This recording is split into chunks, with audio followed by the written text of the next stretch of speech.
Today on Thrifty Whiskey, the guys will be reviewing Ballantine's Finest Scotch. Ballantine's is a blended Scotch produced by Pernod Ricard.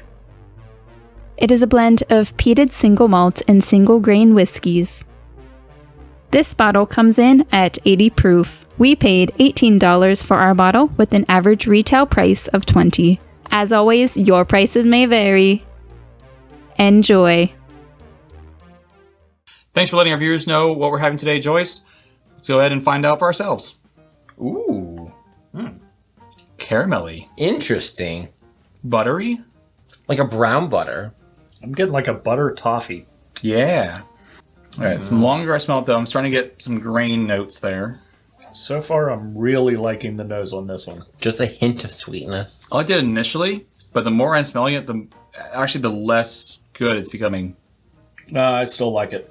I still like it, just not as good as my initial smell. Definitely a butter popcorn note. Butter, popcorn, grainy, as in a lot of grains. But I'd say like caramel butter popcorn, like specifically like the ones where you get the bag and you get the caramel and you put the caramel in the bag and. Yeah. I'm going in for taste. Mm-hmm. Ooh, velvety. That is far sweeter on the palate than it was on the nose. And the nose is pretty sweet. Yeah. Well, I was just getting a hint of sweetness. I like it. Yeah, I do too. I'm just not getting anything that's like making me love it. I would agree with that. I see this as a nice, mild, everyday sipper. Yeah. Yeah. It's nice and smooth. I could sip on this for a while. Yeah. Doesn't demand my attention.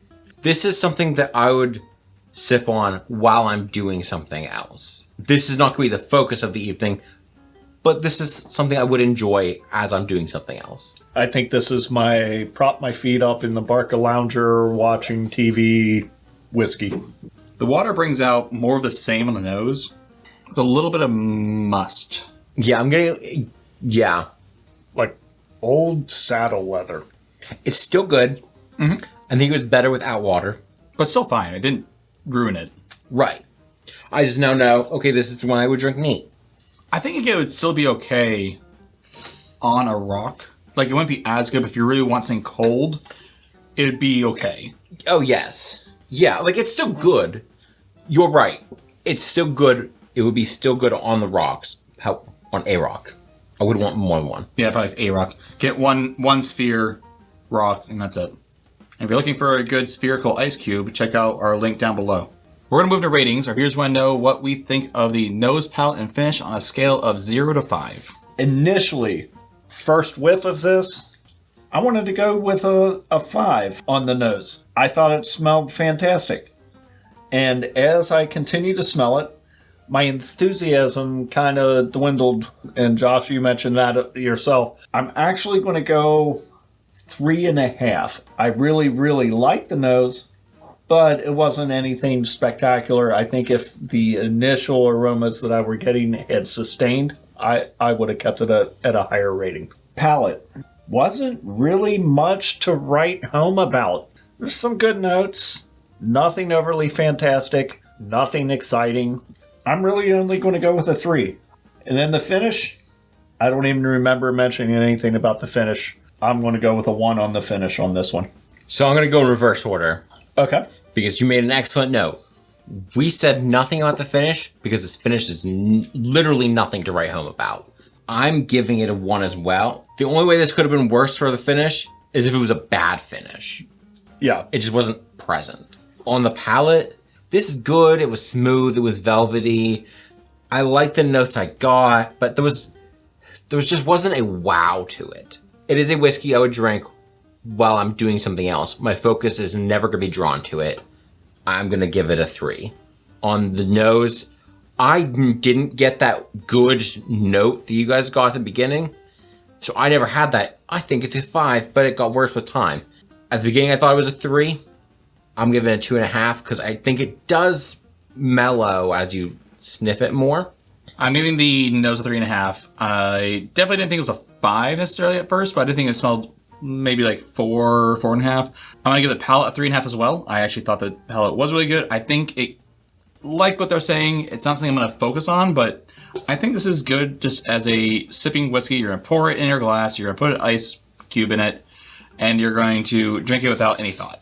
Finish, I'm going to give a 3. I didn't say anything about the finish, but I had thought about it and like conceiving my ratings. I was like, you know what, this finish isn't terrible. And I think it does leave some of the flavors on your palate from like just drinking it and just kind of lingers there a bit. That's our ratings. We're going to move on to guesses. Our viewers want to know what type of whiskey we think this is, what we think the proof is, what we think the retail price is, and then how much we'd be willing to pay for it. Flavor profile on this one really reminds me of an Irish. Low proof 82. I think it's probably going for $25 just simply because of it being an Irish. I honestly would not really pay more than 17. I thought you said you were ready. I was, but then he guessed, and I was like, what? I am going to guess Irish. You kind of drew me in, and like, I had to retry it. But yeah, I do think it's Irish. I think it's 86 proof. I think it retails for the low 20s. I'm going to say 22. If you catch me on the right day, I'd pay 20 for it. I think this is a blended Scotch. I am going to go with 80 proof because most things are 80 proof. Especially when we're talking about Scotch and Irish. And in our price range. In our price range. I'm guessing it costs around $20. I think I'm with you guys. You said 25. I'm going to go 20. I'd be willing to pay 18. Let's go ahead and find out what it is. Today, we drank, Ballantine's Finest Scotch. So, this is a blended Scotch whiskey, 80 proof. It looks like a bomb shelf whiskey bottle. It does look like a bomb shelf whiskey bottle, or like a giant medicine bottle. We paid $18 for it. General price is $20. Wow, look at you. This is even the Scotch. You aced that one. Literally. Perfect guesses the whole way down. Evenly, I think I would pay is what I paid. Right. Yeah. Your multiple choice working out for you. I thought it was a different whiskey. I thought it was a different blended Scotch. But did you? I did. I kind of forgot about this one, actually. If I'm being completely honest, I don't think I would ever buy that.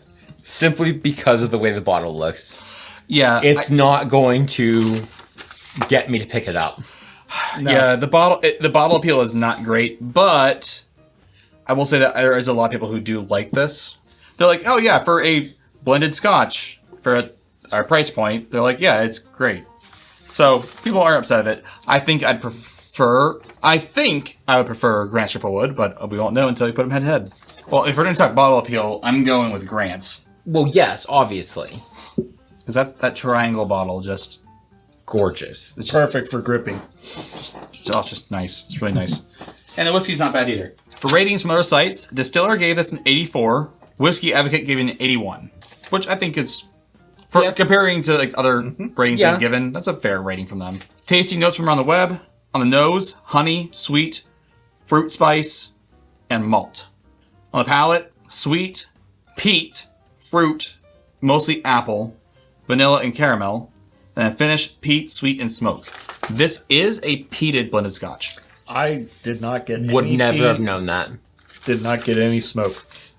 I didn't either, but just based on when we have done peated whiskeys, which we've done a lot of peated blended Scotches that we haven't talked about peat, even though there was peat in them. The common thread I'm finding between our notes when we say them is like a toffee caramel, like usually a stronger coffee and caramel note. Yeah, see, I didn't even get those. Well, you didn't, but we did. When I get coffee caramel in a blended Scotch, I should probably start looking for peat based on track record. That makes sense. I'm not upset at this bottle. Yes. No, I'm not either. The bottle appeal is not great, but that's why we do our reviews blind, so we aren't biased by the bottle appeal. You know, they could use the same label, take this bottle, make it a triangle. Yeah. The middle of one, back of the other side. Yeah, just right Perfect there. triangle. Yeah, just... I mean, it'd be a little weird having the front of the label on two sides of the bottle, but... You mean like Grant's? Like Grant's. Actually, yeah, you know what? Never mind. Withdrawn. I think I'd make that coat of arms like embossed or something. Oh, yeah, that's expensive. That being said, I think our average price that we pay is... I said 18, you said 17, you said 20. That comes to like...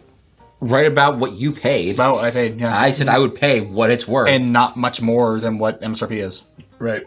I said I would pay what what's worth, yeah. What the MSRP is. Yeah. This is what we think of this whiskey. If you have any thoughts, leave them down in the comments below. Give us a like, and until next time, may the winds of fortune sail you. May you sail a gentle sea. May it always be the other guy who says, This drink's on me.